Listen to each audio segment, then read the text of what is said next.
to their breaking point. 他们到底想干啥？他们是不是想要我死呀？我是不是死了才行？ Ada satu pekerjaan yang awalnya menjanjikan, tapi sekarang mengenaskan, yaitu driver ojol di China. Disclaimer sebentar ya guys ya, di China itu nggak ada istilah ojol, itu nggak ada. Karena driver ojol di China itu cuma nganter makanan sama barang, dia nggak menganter orang. Tapi di sini Intan pakai ojol itu soalnya teman-teman lebih familiar sama ojol daripada kurir online kepanjangan. Nggak apa-apa ya, di video ini Intan pakai ojol. Semakin kesini, semakin banyak driver ojol yang mendaftar hingga persaingan itu semakin ketat. Para ojol juga harus mencapai target dengan waktu yang nggak masuk akal. Bahkan ada yang meninggal karena lelah bekerja 21 jam per hari. Ada yang sakit sampai bela-belain ngojol sampai bawa tabung infus. Di video ini tak jelaskan sengenes apa sih yang dirasakan oleh driver ojol di China. 大家好，我叫Intan，欢迎来到我的频道 Dynasty。 Kaos yang Intan pakai ini custom marga ya. Kalau teman-teman mau, teman-teman bisa custom marga sesuai nama teman-teman sendiri. Yang Intan pakai efeknya glow in the dark. Jadi kalau di petengan, hancurnya ini menyala. Ada juga efek reflective rainbow. Kalau kena cahaya, hologramnya keluar. Kalau teman-teman nggak suka efek yang aneh-aneh, tanpa efek juga ada. Ada juga efek emas. Emasnya emas berkilau. Kalau teman-teman merasa ini hancurnya kebesaran, mau kecil doang, di dada kanan juga bisa. Ada versi kaos, ada versi polo shirt. Selain custom marga, ada juga gambar tokoh-tokoh Tiongkok. Mulai dari Konfusius, Hakim Pao, Kaisar pertama Tiongkok Qin Shi Huang, Kera Sakti. Tokoh Samko juga lengkap, mulai dari Guan Yu, Zhuge Liang, Zhao Zhelong, 3 bersaudara, 5 jenderal macan, Dr. Hua Tuo, sampai antagonisnya Cao Cao dan Liu Bu juga ada. Open PO sampai 9 Februari, bisa di check out via Shopee atau Tokped yang linknya ada di deskripsi. Okay, let's start!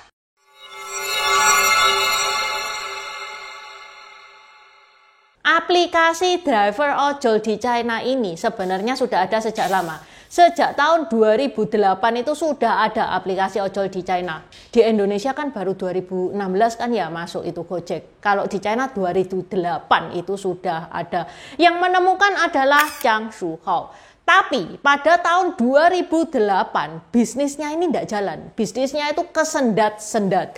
Ya namanya bisnis merintis ya guys ya. Jarang loh ada orang yang bisnis itu langsung jalan kecuali itu artis. Karena bisnisnya ini nggak jalan, tahun 2009 dia diakuisisi sama Alibaba. Setelah diakuisisi sama Alibaba, bisnis ojol ini itu mengalami peningkatan. Dan awal-awal tarifnya itu masih manusiawi guys, karena mereka juga cari driver, terus orang juga belum terlalu familiar sama aplikasinya. Bisnis ini berangsur-angsur naik dan menjadi booming banget pada saat pandemi. Saat pandemi, karena program lockdown dari pemerintah China, sehingga banyak toko ditutup, banyak karyawan dipecat. Ya mereka kalau kepingin hidup harus bekerja dong. Salah satunya jalan yang daftar sebagai driver ojol. Sehingga pendaftar driver ojol itu semakin banyak. Tapi nggak apa-apa guys, karena pada saat pandemi itu permintaan juga banyak. Gimana nggak banyak? Lawang mereka dikerangkeng gitu sama pemerintah. Mau nggak mau kalau beli apa-apa pakainya ojol. Sampai China itu menjadi negara dengan food delivery terbesar di dunia. Masalah terjadi setelah pandemi selesai, di mana permintaan menurun dan driver ojol sudah semakin banyak.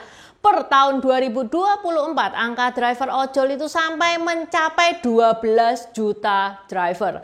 Di sini sudah mulai ada kesetresan yang muncul karena pendapatan driver berkurang disertai dengan tekanan kerja yang semakin besar. Maksudnya apa? Tak bahas satu persatu. Intan mulai dari pendapatannya dulu ya guys ya. Dari tahun 2019, pendapatan ojol di China per bulannya itu sampai 7.800 yuan. Jadi kalau dirupiahkan 17,5 jutaan.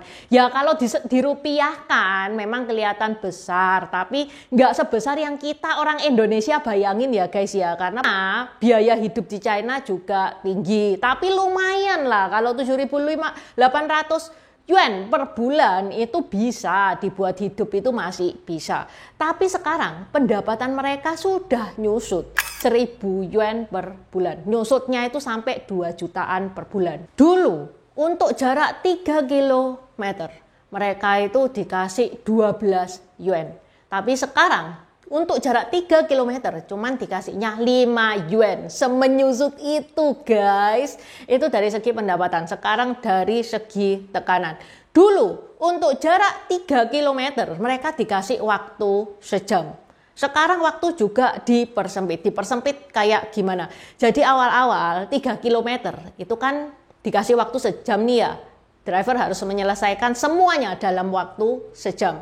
Nah, karena dikasih waktu sejam, otomatis orang-orang itu berusaha lebih cepat kan ya. Sehingga rata-rata orang menyelesaikan satu orderan itu dalam waktu 55 menit. Karena kalau lebih dari sejam mereka bakal didenda. Kebaca sama algoritmanya. Algoritmanya itu baten, oh bisa ini, di set waktu 55 menit bisa. Sehingga dalam 3 km di set waktu, driver harus menyelesaikan orderan dalam waktu 55 menit. Karena dikasih waktu 55 menit, jadi driver itu otomatis mengerjakannya harus sebelum 55 menit. Rata-rata driver itu selesai dalam waktu 50 menit dan itu kebaca algoritma lagi sampai algoritma itu ngeset dalam 3 km 50 menit. Terus siklusnya itu kayak gitu terus sampai akhirnya sekarang satu orderan yang di bawah 5 km harus diselesaikan dalam waktu 30 sampai 45 menit. Perlu teman-teman ketahui, aplikasi ojol di China itu ada countdown-nya. Jika teman-teman sudah menerima orderan, countdown itu langsung jalan. 30, 29, 28. Gimana kalau restonya rame? Gimana kalau ban bocor? Gimana kalau macet? Gimana kalau hujan? Sehingga driver itu butuh waktu buat ngepak supaya makanannya nggak kena air hujan. Gimana kalau banjir? Gimana kalau salju tebel? Kan susah itu buat jalan sepeda motor. Gimana kalau pembeli itu suruh nganter sampai lantai 100 di apartemen dia? Gimana kalau GPS-nya salah? Tidak peduli. Pokok yang penting telat didenda. Didenda berapa? Dendanya juga lumayan ngeri. Telat 1 detik itu sudah kena denda ya guys ya. Dendanya untuk telat 1 sampai 60 detik bakal kepotong 20 sampai 30%. Telat 5 sampai 10 menit bakal kepotong 50%. Dan telat 10 sampai 20 menit bakal kepotong sampai 80%. Wah, ini agak nggak masuk akal sih. Soalnya ada ini nih, ada driver ojol sampai nangis-nangis. Yang mana orderannya dia cuma dapat 0,8 yuan guys. Nggak sampai 2.000 rupiah. Habis kena denda. Kalau 2.000 rupiah mah dia jatuhnya tambah torok ya, bensinnya aja nggak boleh segitu tuh. Dengan tekanan kerja yang seperti itu, imbasnya apa? Imbasnya bagi perusahaan ya dia semakin untung karena drivernya itu bisa menyelesaikan misi dalam waktu yang sangat singkat karena para aplikasi ini bersaing untuk menawarkan pengiriman tercepat agar menarik lebih banyak pelanggan.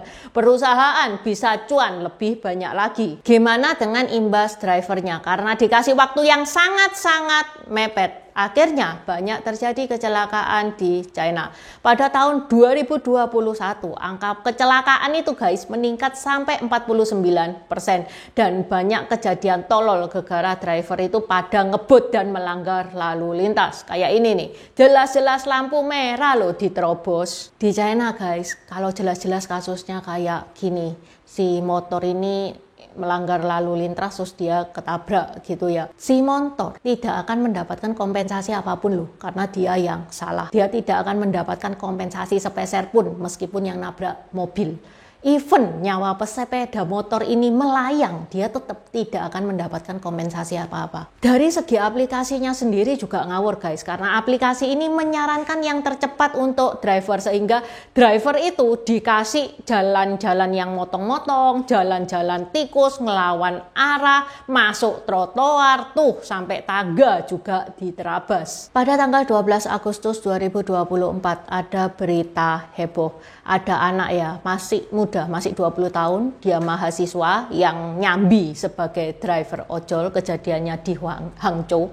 Karena tekanan waktu dari aplikasi sampai dia itu ngebut dan nabrak pagar community center Hangzhou. Didatengin dong sama satpam, didenda 400 yuan. Oke, dibayar sama si anak. Sampai sini tidak ada masalah, karena memang si anak itu nabrak pagar, pagarnya rusak, butuh diganti, oke lah. Tapi yang dipermasalahkan, Pak Satpam ini tidak terima.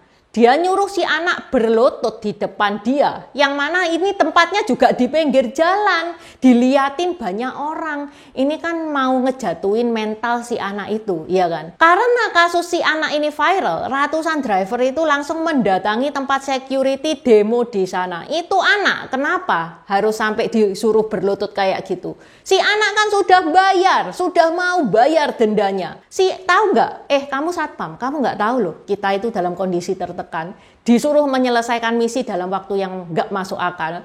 Sudah anak itu didenda, disuruh berlutut, ya yang pasti kedenda juga kan dia sama si aplikasi itu. Juga terjadi pada tanggal 6 September 2024, ada bapak-bapak usianya 55 tahun. Dia beristirahat di atas sepeda motornya. Karena kecapean, dia tertidur. Ternyata dia sudah meninggal. Setelah diselidiki lebih lanjut, si bapak ini namanya adalah Yuan dan dia terkenal sebagai order king. Dia menyelesaikan banyak banget orderan sehingga dalam sehari itu dia bisa mendapatkan 500 sampai 600 yuan per hari. 1 jutaan per hari, ini lumayan banyak. Dan memang dia berhak ya mendapatkan uang segitu banyaknya. Kenapa? Karena dia start jam 6 pagi. Sudah mulai ngojol jam 6 pagi. Tahu nggak selesai jam berapa guys? Jam 3 pagi. Jadi dia cuma tidur 3 jam doang setiap hari. Bayangin loh, usia 55 tahun itu sudah bukan usia yang prima. Fisik sudah banyak mengalami penurunan itu. Usia 55 tahun, hampir lansia soalnya. Harus kerja dari jam 6 pagi sampai jam 3 pagi. Tidur cuma 3 jam. Dan kenapa dia sengoyo itu? Karena dia masih punya anak, yang mana anaknya usianya 16 tahun. Butuh biaya buat dia sekolah. Bukan cuma ini doang guys. Banyak loh driver ojol di China yang meskipun dia sakit, dia berada kerja. Nggak ada itu. Kalau sakit ya nggak dibayar. Nggak ada. Izin cuti sakit apa itu nggak ada. Dan yang bikin wow sampai ya, dia itu membawa tiang infus sambil ngojek. Kasihan banget. Ini adalah fenomena yang terjadi di China. Ya semoga di Indonesia nggak kayak gini. Kalau selama Intan order sih tarifnya wajar ya. Ini nih, Intan order makanan untuk jarak 400 meter tarifnya 7.000. Yang mana menurut Intan wajar sih ya. 400 meter itu 7.000. Kalau pendapatan driver itu menurun sejak pandemi ya memang sih, karena sejak pandemi kan driver ojol semakin banyak yang daftar dan pesanan juga semakin dikit kan, karena orang-orang bisa keluar cari makan. Apa ada teman-teman ojol yang nonton video ini? Apa di Indonesia aplikasinya juga sekejam ini terhadap Anda? Mungkin bisa komen di bawah, sharing sekalian. Oke, sampai di sini dulu bahasan Intan hari ini. Xie xie ni kuan kan, zaijian. Buat subscriber baru, selamat datang. Terima kasih sudah menonton videonya Intan sampai habis. Intan sarankan buat teman-teman yang baru bergabung untuk nonton videonya Intan tentang pergantian dari dynasty ke dynasty. Ini nih videonya. Di deskripsi juga sudah Intan taruh. Karena di video pergantian dynasty itu adalah basic dari semua videonya Intan. Itu yang pertama. Yang kedua, video pergantian dari dynasty ke dynasty ini bakal sangat membantu teman-teman. Kalau misalkan teman-teman itu nonton film-film Tiongkok yang kuno-kuno itu bakal sangat membantu banget. Karena film-film Tiongkok itu nggak menceritakan secara jelas background kayak gimana. Terima kasih udah nonton channel ini sampai habis. Dukung aku terus berkarya dengan klik subscribe dan bunyikan lonceng di bawah ya guys.